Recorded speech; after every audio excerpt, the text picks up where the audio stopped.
తాకట్టులో ఉన్న బంగారాన్ని విడిపించి ఆ రోజు ఆన్లైన్ రేటుకే మేము కొంటాం. Sharma gold company. వాగర్థావివ సంపృక్తౌ వాగర్థ ప్రతిపత్తయే జగతః పితరౌ వందే పార్వతీ పరమేశ్వరౌ. సదాశివసమారంభాం శంకరాచార్య మధ్యమాం అస్మదాచార్య పర్యంతం వందే గురు పరంపరాం. ఆదిత్యాయ చ సోమాయ మంగళాయ బుధాయ చ గురుశుక్ర శనిభ్యశ్చ రాహవే కేతవే నమః. శృంగేరి జగద్గురు పీఠాధిపతులకి కంచి పీఠాధిపతులకి నమస్కారములు తెలియజేసుకుంటూ కార్యక్రమాన్ని ప్రారంభిద్దాం. నవంబర్ 16వ తారీఖు నుంచి 30వ తారీఖు వరకు మీన రాశి వారికి ఏ విధంగా ఉండబోతుందో తెలుసుకునే ముందు గ్రహ సంచారం తెలుసుకుందాం. రాశిలోనే రాహువు, అలాగే తృతీయమందు గురువు వక్రీకరించి ఉండడం, పంచమందు కుజుడు స్తంభించి ఉండడం, సప్తమందు కేతువు, నవమందు రవి బుధుడు, దశమందు శుక్రుడు మరియు వ్యయస్థానమందు శని.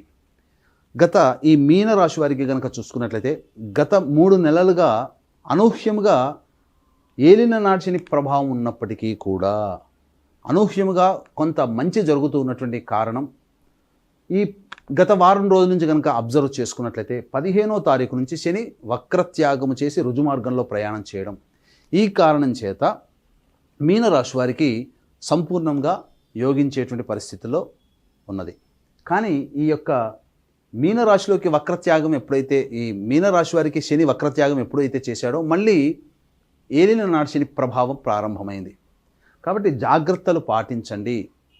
రానున్నటువంటి 4 నెలలు డిసెంబర్, జనవరి, ఫిబ్రవరి, మార్చ్, ఈ రానున్నటువంటి 4 నెలలు శని రుజుమార్గంలో ప్రయాణం చేస్తూ శనిదోష ప్రభావానికి గురి అవుతూ కాస్త కష్టములని పెట్టేటువంటి అవకాశాలు ఈ మీనరాశి వారికి ఎక్కువగా గోచరమవుతున్నాయి. కారణం గురువు యొక్క అనుగ్రహం కూడా, రాశినాథుడైనటువంటి గురువు కూడా వక్రీకరించున్నటువంటి కారణం చేత ప్రధానంగా కొన్ని సమస్యలు అనేటువంటివి వస్తాయి. అయితే శుక్రగ్రహము, బుధగ్రహము మరియు ఈ రాహువు, ఈ గ్రహాలు కొంత అనుకూలంగా ఉన్నాయి. కానీ మిగతా గ్రహాల యొక్క సంచారము అనుకూలంగా లేని కారణం చేత సమస్యలు అధికంగా ఉంటాయి. అయితే గ్రహ గమనం కనుక చూసుకున్నట్లయితే శుభ అశుభ మిశ్రమ ఫలితాలు అనేటువంటివి ఉంటాయి. ముఖ్యంగా ఏ ఏ రంగాల్లో ఉన్నటువంటి వాళ్ళు జాగ్రత్తలు పాటించాలి, ఎటువంటి నియమాలు పాటించాలి అని అంటే ఎఫ్ఎంసీజీ రంగము, రియల్ ఎస్టేట్ రంగంలో ఉన్నవాళ్ళు, అలాగే లాయర్ వృత్తిలో ఉన్నటువంటి వాళ్ళు, రైతులు మరియు మైనింగ్ వ్యాపారస్తులు, అలాగే ఎలక్ట్రానిక్స్ అండ్ ఎలక్ట్రికల్ రంగంలో పనిచేస్తున్న వాళ్ళు, పవర్లో పనిచేస్తున్నటువంటి పవర్ జనరేషన్ పనిచేస్తున్న వాళ్ళు, సాఫ్ట్వేర్ రంగంలో ఉన్నటువంటి వాళ్ళు, ఫుడ్ బిజినెస్లో ఉన్నటువంటి వాళ్ళు, అలాగే రెస్టారెంట్ అండ్ హోటల్ నడిపేటువంటి వాళ్ళు, ఎఫ్ఎంసీజీ ప్రొడక్ట్స్లో ఉన్నటువంటి వాళ్ళు, వీళ్ళందరికీ కూడా సర్వత్రా అన్ని రకాల వృత్తుల్లో ఉన్నటువంటి వాళ్ళకి మంచి జరుగుతుంది. స్త్రీపరముగా స్త్రీల సంబంధమైనటువంటి విషయాల్లో అనగా డ్రెస్ మెటీరియల్స్ కావచ్చు, కాస్మెటిక్స్ రంగంలో ఉన్నటువంటి వాళ్ళు కావచ్చు, ఇతరత్ర వాళ్ళకి మాత్రమే అనుకూలం తప్ప మిగతా అన్ని రంగాలలో ఉన్నటువంటి వాళ్ళకి సాధారణమైనటువంటి ఫలితాలు ఉంటాయి. కాబట్టి ఎక్కువగా వ్యాపార విస్తరణ కానీ లేకపోతే కొత్త బ్రాంచ్లు ఏర్పాటు చేయడం అనేటువంటిది కానీ ఈ 16 నుంచి 30వ తారీఖు నవంబర్ మధ్యకాలంలో చేయకపోవడమే చాలా మేలనేటువంటి విషయాన్ని గమనించుకోవాలి. ఇక నిరుద్యోగస్తులకి నిరాశగా ఉంటుంది. అనగా ఉద్యోగం అనేటువంటిది సరిగ్గా లభించకపోవడం, తద్వారా ఎక్కువ వ్యయ ప్రయాసాలు కోరిస్తే ఏదో కొద్దిగా ఆశావహ దృక్పథం అనేటువంటిది ఉంటుంది. అంతే తప్ప ఉద్యోగం లభించడానికి మాత్రం ఇది సరైన సమయం కాదు. అలాగే ఉద్యోగంలో ఉన్నటువంటి వాళ్ళు మార్పు చేసుకొని వేరే ఉద్యోగంలోకి వెళ్ళాలనే భావన పక్కకు పెట్టుకోండి. సమయం కానప్పుడు మనం తగ్గి ఉండడమే మేలు. అలాగే ఎక్కడైనా కానీ మిమ్మల్ని ఉద్రేకపరిచే విధంగా స్వభావం అనేటువంటిది ఉంటుంది. కాబట్టి అన్ని పరిస్థితుల్లో మీరు ఉద్రేకపడకుండా సమయానికి తగ్గట్టుగా లౌక్యముతో వ్యవహరిస్తూ నొప్పింపక తిరుగువాడు ధన్యుడు సుమతి అన్నట్టుగా మీ యొక్క వ్యవహారం మీనరాశిలో ఉన్నటువంటి వాళ్ళు ఉండాలి. కాకపోతే ఊహించిన దానికంటే అనూహ్యముగా మార్పులు జరుగుతున్నప్పుడు మీరు కుంగుబాటు పడకుండా ఉండగలిగితే ఈ మీనరాశి వారికి 16 నుంచి 30వ తారీఖు వరకు జీవితం ఆనందంగా ఉంటుందని చెప్పవచ్చు. దైవానుగ్రహం తప్పనిసరి. ఇక విదేశీయానము, విదేశీ విద్యకు సంబంధించిన ప్రయత్నాలన్నీ కూడా కొలిక్కి వస్తాయి. ముఖ్యంగా విద్యార్థులకి అనుకూలమైనటువంటి సమయము. వారు కోరుకున్నటువంటి విశ్వవిద్యాలయంలో ప్రవేశం లభించి సీటు కన్ఫామ్ అనేటువంటిది అవుతుంది. కాబట్టి జాగ్రత్తలు పాటించండి. ఏది ఏమైనప్పటికీ కూడాను దైవానుగ్రహం తప్పనిసరి. ఆరోగ్యం పట్ల కూడా ఈ మీనరాశి వాళ్ళు 16వ తారీఖు నుంచి 30వ తారీఖు వరకు జాగ్రత్తలు పాటించండి.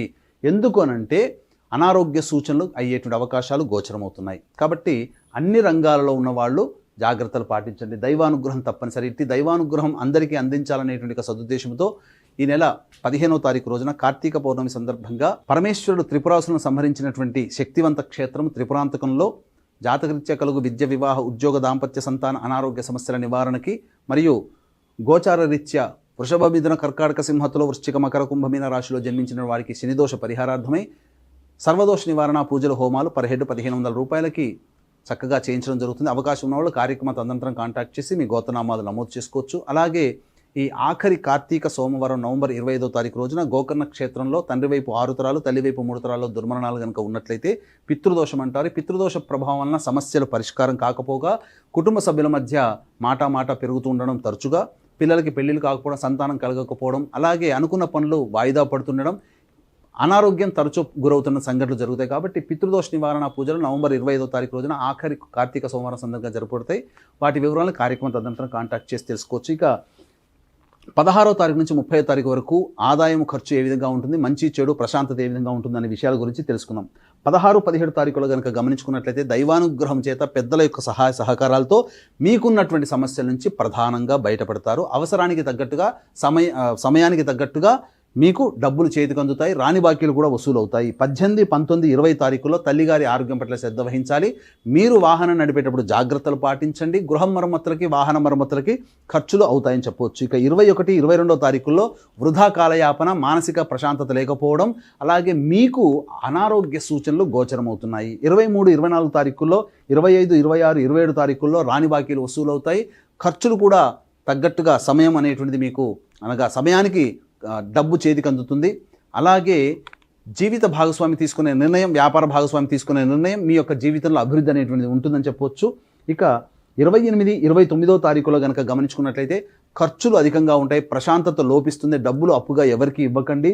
ఈ సమయంలో మీరు ధ్యానం అనేటువంటిది అలవాటు చేసుకున్నందుకే ప్రశాంతత లోపిస్తుంది కాబట్టి. ఇక 30వ తారీఖు నాడు చూసుకుంటే సంతానంతో విభేదాలు పెరిగే అవకాశాలు ఉంటాయి. అలాగే వారసత్వంగా వస్తున్నటువంటి ఆస్తుల మీద మీకు ఈ కోర్టులో వాయిదాలు పడేటువంటి అవకాశాలు గోచరమవుతున్నాయి. తర్వాత ఈ యొక్క సంబంధించినటువంటి మీనరాశిలో జన్మించినటువంటి వారు సమస్యల పరిష్కారం కోసం కాలభైరవాష్టకము, దత్తాష్టకము, అలాగే సుబ్రహ్మణ్య భుజంగ స్తోత్రము, ఇవి 3 ప్రతిరోజు 3 సార్లు కనుక పఠించినట్లయితే మంచి శుభ ఫలితాలు పొందుతారని చెప్పవచ్చు. ఇంకా ఇప్పుడు ఈ మీనరాశి వారికి 16 నుంచి 30 వరకు ఏవైనా సమస్యలు దీనికన్నా విభిన్నంగా మీ యొక్క జాతకం ఉన్నట్లయితే, అనగా సమస్యలు ఎక్కువగా ఉన్నట్లయితే, మీ యొక్క జన్మకుండలి రీత్యా జరుగుతున్నటువంటి దశాంతర దశల గ్రహ ప్రభావం వలన, కాబట్టి దగ్గరలోని మంచి ఉపాసనాపరులైనటువంటి జ్యోతిష్యుల్ని సంప్రదించి వారి సలహాలు, సూచనలు కనుక పాటించినట్లయితే మరింత మెరుగైన జీవితాన్ని పొందుతారని తెలియజేస్తూ సర్వం శ్రీ ఉమామహేశ్వర పర బ్రహ్మార్పణమస్తు.